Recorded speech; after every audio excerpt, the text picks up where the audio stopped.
Dear friend, today my topic is implementation of IoT-based biometric attendance system using R307 fingerprint sensor with Arduino Uno and real-time database. जो मैंने अभी आपको topic बताया, ये topic मैंने 3 हिस्सों में डिवाइड किया है।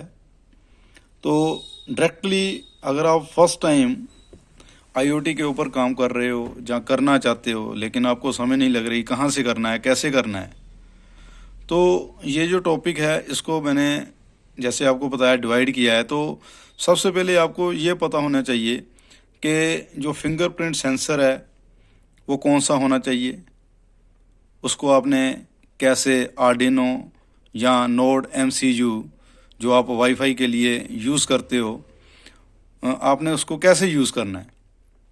तो सबसे पहले मैं आपको इस वीडियो में ये बताना चाहता हूँ कि आपको इजीली आप कनेक्शन कैसे कर सकते हो, डिवाइसेस काम कैसे करती हैं। उसके बाद जो इसका सेकंड पार्ट होगा वो होगा बेस्ड ऑन सॉफ्टवेयर। जो सॉफ्टवेयर है आर्डिनो आईडीई, उसके आपने प्रोग्रामिंग कैसे करनी है, उसको आपने माइक्रो कंट्रोलर में जैसे आर्डिनो यूनो और नोड एमसीयू उसमें फैच कैसे करना है। तो ये चीज़ें पता होनी चाहिए। उसके बाद जो रीडिंग्स आती हैं, जैसे आप फिंगरप्रिंट सेंसर यूज़ करते हो स्कूल्स में, कॉलेजेस में, ऑफिस में, तो उससे रियल टाइम डेटाबेस कैसे बनेगा। तो मैं इसको प्रोजेक्ट और साथ साथ में ही आप कह सकते हो कि अगर आप रिसर्च वर्क में आप थोड़ा बहुत काम कर रहे हो तो आप इसको उसमें भी इम्प्लीमेंट कर सकते हो।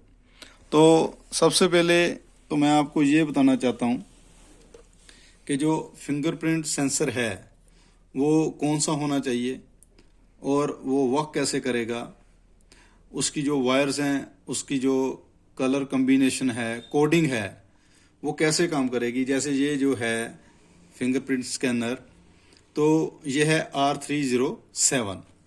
तो मोस्टली मैंने आपके जैसे ही थोड़ी थोड़ी वीडियोस देख के ये काम सीखा है। तो देखिए जो इसका जो फ्रंट है वो ये है और बैक साइड के ऊपर आप देख सकते हो कि कुछ वायर्स हैं। और सबसे इम्पोर्टेंट यही होता है कि मैंने जितनी भी मैं वीडियोस देखता हूँ तो जो इसका जो ये पीछे वाला सिस्टम है जो आप देख रहे हो वो मोस्टली मिसिंग होता है, ये पार्ट कोई दिखाता ही नहीं है। तो मैं चाहता हूँ कि आपको ये पार्ट अगर समझ लग गया तो आप फिर इजीली आगे काम कर सकते हो। जैसे आप देख रहे हो जो इसमें पिन्स हैं उसमें इसका जो सही है पकड़ने का तरीका जो ये है। तो इसमें अलग अलग कलर कोड हैं और इसमें आप देख सकते हो कि टोटल ये 6 हैं। तो इसमें जो फर्स्ट 4 हैं वही हमारे काम की है, जो सेकंड लास्ट की 5th और 6th है उसको हम ये वाली हैं इनको हम यूज़ नहीं करते। और क्यों नहीं करते ये मैं आपको बाद में बताऊंगा। और जो इसका जो फर्स्ट, सेकंड, थर्ड, फोर्थ ये कैसे काम करेगी और आपने इसको आर्डिनो के ऊपर कैसे लगाना है। देखिए मैंने आपको 2 चीज़ें बताई हैं, 2 माइक्रो कंट्रोलर हैं हमारे पास, एक आर्डिनो और दूसरा नोड एमसीयू। अगर आप पहली बार काम कर रहे हो तो आपको मेरे ख्याल से आर्डिनो यूज़ करना चाहिए।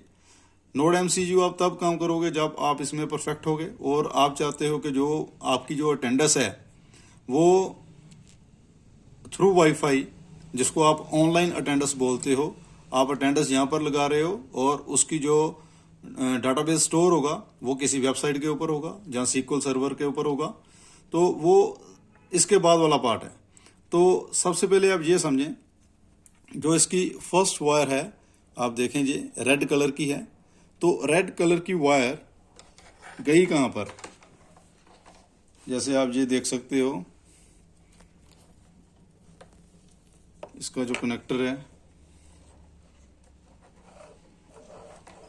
ये वाला, इसको थोड़ा मैंने थ्रू जंपर वायर्स के साथ इसको अटैच करके यहाँ से जो रेड वाली है ये इसको क्या प्रोवाइड कर रही है, वोल्टेज। तो वोल्टेज 5 वोल्ट भी हो सकती है, 3.3 वोल्ट भी हो सकती है, लेकिन आर्डिनो के ऊपर जैसे आप देख सकते हो 5 वोल्ट के ऊपर मैंने इसको लगाया है। और सेकंड जो वायर है इसकी जो उसका कलर है वो है ब्लैक। तो ब्लैक वाली जो वायर है, इसको मैंने कनेक्शन दे के इसका कलर तो चेंज हो गया, लेकिन जो आपने स्कैनर की वायर देखनी है वो है ब्लैक। तो ब्लैक कलर की ये वायर लगेगी जाके ग्राउंड के ऊपर। ठीक, ये दो हो गई, फर्स्ट रेड, उसके बाद ग्राउंड कलर, आप देख सकते हो।